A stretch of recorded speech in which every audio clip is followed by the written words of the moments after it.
नमस्कार विद्यार्थी मित्रांनो, आज आपण इयत्ता 10वीचा दोन चलातील रेषीय समीकरणे हा चॅप्टर नंबर 1 हा अभ्यासणार आहोत। त्याच्यामध्ये सुरुवातीला आपण हे आहे दोन चलातील रेषीय समीकरणे, हे सोडवायचं कसं हे आपण बघणार आहोत। एकदम सिंपल एक्झाम्पल आहे, ते एकदम सिंपल पद्धतीने सोडवूया। ठीक आहे, ॲक्च्युली तीन पद्धती आहेत। एक चलाचे निरसन करून करण्याची पद्धत आहे, त्यानंतर दुसरी जी पद्धत आहे ती आलेख पद्धतीने आपल्याला समीकरण सोडवायचे आहे, आणि तिसरा आहे क्रेमर्स रूल, या पद्धतीने आपल्याला ते समीकरण सोडवायचं आहे। सुरुवातीला आपण हे जे आहे ते चलाचे निरसन करून, निरसन म्हणजे काय तर एका चलाचा लोप करावा लागतो, अशा पद्धतीने सोडवायचं आहे। तर समीकरण सोडवायचं म्हणजे नेमकं काय करायचं तर एक्स आणि वायच्या आपल्याला किमती काढायच्या आहेत। तर त्या किमती कशा काढायच्या ते आता आपण बघणार आहोत। तर जे दिलेलं समीकरण आहे ते जसं आहे तसं लिहायचं। बघा, समीकरण दिले आपल्याला x plus y equal to 5 आणि दुसरं समीकरण आहे ते x minus y equal to 7। असे दोन समीकरण आपल्याला दिलेले आहेत। त्याच्यामध्ये आपल्याला x आणि y ची किमती काढायच्या आहेत। तर ह्या दिलेल्या समीकरणाला आपण ह्याला समीकरण 1 असं नाव देऊया आणि याला समीकरण 2 असं नाव देऊया। ठीक आहे, तर x आणि y ची किमती काढत असताना दोन्ही समीकरण काय करायचे, दोन्ही समीकरणांची आपल्याला बेरीज करायची आहे। तर ते लिहायचं कसं तर समीकरण 1 प्लस समीकरण 2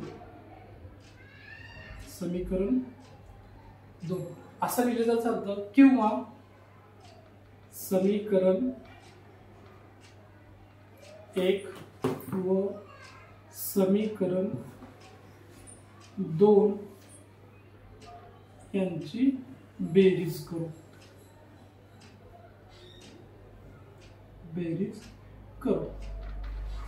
एक तर आपलं काय समीकरण 1 अधिक समीकरण 2 असं लिहिलं तर चालतं, किंवा समीकरण 1 व समीकरण 2 यांची बेरीज करू असं लिहिलं तर चालतं।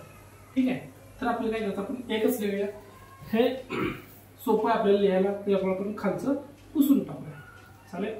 तर समीकरण 1 आणि समीकरण 2 यांच्यात काय करायचं, बेरीज करायची।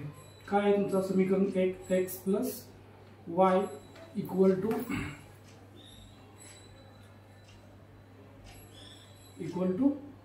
5 आणि दुसरा आहे तुमचा समीकरण x minus y equal to 7।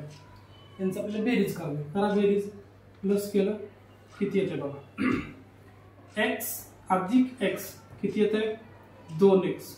कसं आलंय तर बघा, x अधिक x बरोबर 2x। ठीक आहे, आणि दुसरा आहे x गुणिले x असेल तर x चा वर्ग। त्याच्यामुळे आपल्याला कन्फ्यूज व्हायचं नाही, तर x अधिक x असेल तर 2x आणि x गुणिले x असेल तर x चा वर्ग। हे तुम्ही कुठे काय करा, जे वहीचं लाल रेघ आहे त्याच्यावरती आपल्याला समजण्यासाठी लिहून ठेवा। त्यानंतर बघूया आपण त्याची बेरीज करूया। बघा, y मधून y गेला, खाली त्याला 0 म्हणजे y कॅन्सल झाला, बरोबरला बरोबर 5 अधिक 7 बरोबर झाले 12। ठीक आहे, आता हा 2 याला इकडं गुणाकाराच्या इथं गुणाकाराच्या रूपात, इकडे आल्यानंतर भागाकाराच्या रूपात, म्हणजे x बरोबर 12 भागिले 2 म्हणजे x बरोबर किती आलं, बे 1 बे 6 12 म्हणजे x बरोबर किती आलं तुमचं 6। ठीक आहे, आता काय करायचं आहे तर x बरोबर 6 ही किंमत समीकरण आपल्याला काय करायचं आहे, 1 मध्ये किंवा 2 मध्ये ठेवायचे। समीकरण 1 मध्ये ठेवू, 1 मध्ये ठेवू। चला समीकरण 1 मध्ये ठेवा। मग तर समीकरण 1 काय आपलं तर काय x अधिक 5 बरोबर x अधिक y बरोबर 5 हे आहे। x ची किंमत किती तुमची 6 म्हणजे 6 अधिक y बरोबर 5। ठीक आहे, 6 इथे लिहिलं तुम्हाला, 6 अधिक y बरोबर 5। आता हे 6 कसा इकडं अधिक आहे, इकडं नंतर वजा होणार. हे तुम्ही कुठं शिकलाय? आपल्या पहिल्या व्हिडिओमध्ये तुम्हाला चिन्हांचे नियम याच्यामध्ये तुम्हाला बघायला मिळेल. तर हा व्हिडिओ जर बघितला असेल तर डिस्क्रिप्शन बॉक्समध्ये जे लिंक दिलेले ते तुम्ही बघू शकता. म्हणजे काय, तर हा इकडं 6 अधिक आहे, इकडं नंतर वजा, म्हणजे y बरोबर 5 वजा 6. y बरोबर किती येतं? 6 मधून 5 गेलं की त्याला 1. बरोबर आहे का? नाही. तर का बरोबर नाही? तर काय, मोठ्या संख्येतून लहान संख्या वजा करावी आणि मोठ्या संख्येत चिन्ह द्यावे, म्हणजे वजा 1. आता बरोबर आहे. y बरोबर तुमचं उत्तर किती यायला पाहिजे? वजा 1. कळलं? म्हणजे x बरोबर 6 आणि y बरोबर 1. तर खाली उत्तर म्हणून लिहा आपल्याला